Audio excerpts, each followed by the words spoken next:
Followers आहेत आणि स्वतः गायक आहेत असे अलिबाग वरून आपल्यामध्ये सहभागी झालेले सोहम संतोष म्हात्रे यांनाही आपण सन्मानित करतोय. त्यांना सन्मानित करण्यासाठी घेत आहे दीपक पवार.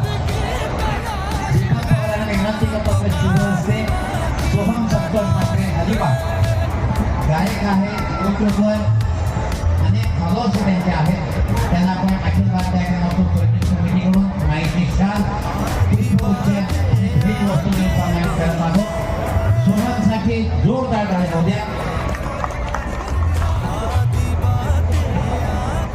डोंबिवलीच्या मुंबई हायकोर्टात ॲडव्होकेटचं काम करणारे ॲडव्होकेट सुवर्णा पावसे यांचंही आपल्यामध्ये आगमन झालेलं आहे. त्यांना आपण सन्मानित करतोय. त्यांना सन्मानित करण्यासाठी येत आहे जयेंद्र पाटील.